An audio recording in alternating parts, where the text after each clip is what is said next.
नमस्कार दोस्तों, मैं मनोज कुमार। दोस्तों, आपके पास बजाज मैक्सिमा थ्री व्हीलर है। कोई भी थ्री व्हीलर बजाज मैक्सिमा की होनी चाहिए।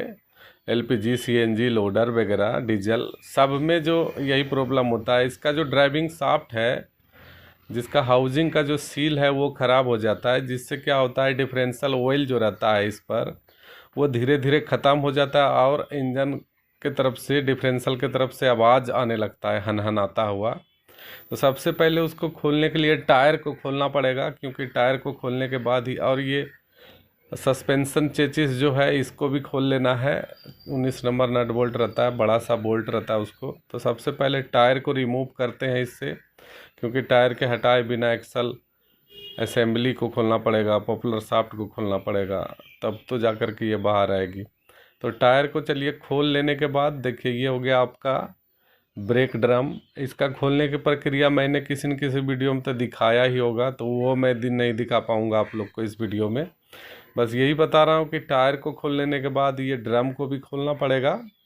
तो ड्रम को खोल लेंगे, उसके बाद फिर आगे के काम को करेंगे। चलिए, अब देखिए, अभी ड्रम आपको खुला हुआ दिखे, ड्रम खोल दिया गया है। और एक्सल का जो चेक नट होता है 24 नंबर वाला, उसको खोल करके एक्सल बाहर कर लिया गया है। और इस नट को भी खोलेंगे अभी। देखिए, एक्सल को खोलने के बाद इस पर जो 35-20 छर्रा बेरिंग रहता है, पिन, निडिल पिन बेरिंग, वो पिन गिर जाता है, इसीलिए हब को खोलना ही पड़ता है। इसीलिए इसका हब को भी खोल लिया गया है, ताकि बाद में तो फिर ग्रीसिंग करके लगाना ही है। हब को खोल लेने के बाद अब जो है पॉपुलर शाफ्ट फ्री हो चुका है, वो बाहर आ सकता है। लेकिन इस सपोर्टर चेचिस को भी खोल लेंगे ताकि काम थोड़ा आसानी से हो।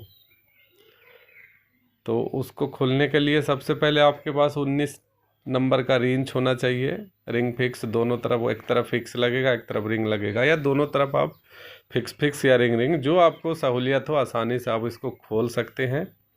तो इस तरह खोलने से पहले पहले बोल्ट पर थोड़ा सा ब्रूस वगैरह मार लीजिए, साफ़ कर लीजिए, आसानी होता है उससे।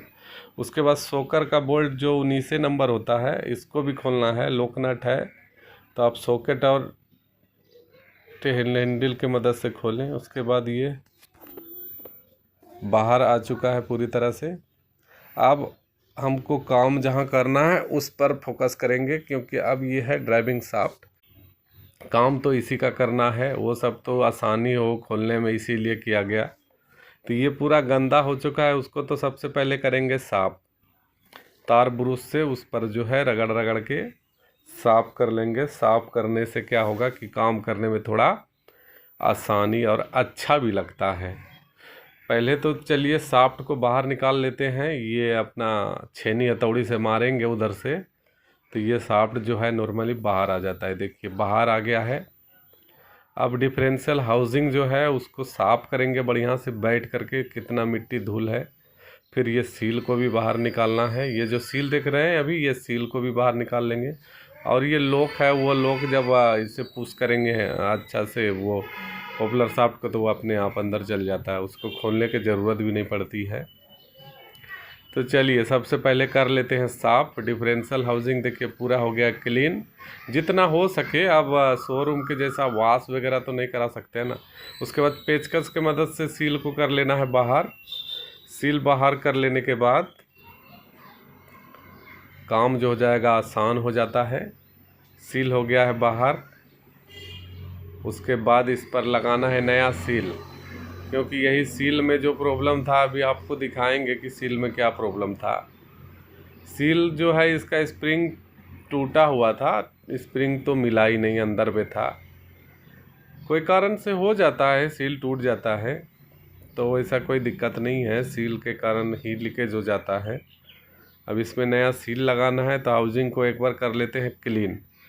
पूरा सील लगने की जगह को भी कर लिए हैं साफ बढ़िया से, आप देख सकते हैं पूरा चकाचक एकदम है। अब इस पर नया सील लगाने के लिए ज़्यादा कुछ नहीं करना है। चलिए एक बार नया सील दिखाते हैं आप लोग को। ये है नया सील, 47 रुपये का एक पीस आता है।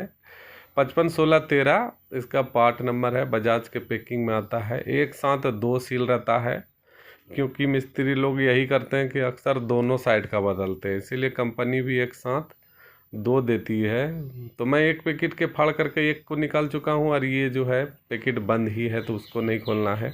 इसमें फ़िलहाल अभी 2 भरा हुआ है, आपको दिखाने के लिए किया गया था वैसा। चलिए अब सील को इस पर देखिए, आराम से ग्रीस लगा करके हाथ के मदद से ही आप अंदर करिएगा तो वो चल जाता है। इस पर हथौड़ी छेनी वगैरह का कोई ज़रूरत नहीं पड़ता, हल्का हल्का हाथ से उसको अंदर पुश करिए, सील अंदर। सील फिटिंग हो गया है, नॉर्मली सील को फिटिंग कर लिए थे। अब इस पर जो है ड्राइविंग शाफ्ट को अटैच करना है। नॉर्मली दांता मिला करके उसको थोड़ा पावर से अंदर के ओर धकेलेंगे या टाइटली मारना नहीं है हथौड़ी से, तो ये लग जाता है। तो मेन प्रक्रिया जो था, मेन काम जो था वो आप लोग को दिखा चुके हैं। अब जो जो खोले थे अपने सहूलियत के लिए, चेचिस असेंबली वगैरह सबको फिट कर लेना है। और फिट करने के बाद फिर गाड़ी इस तरह से हो जाएगी कंप्लीट। और देखिए घुमा के इसको चेक भी कर लिए हैं। तो फ्रेंड सबसे मेन बात ध्यान रखना है, सील बदलने के बाद डिफरेंशियल का सारा ऑयल निकाल लेना है, जो 300 ml रहता है, जितना बचा कुचा। उसके बाद 300 ml फिर से इसमें ऑयल डाल देना है।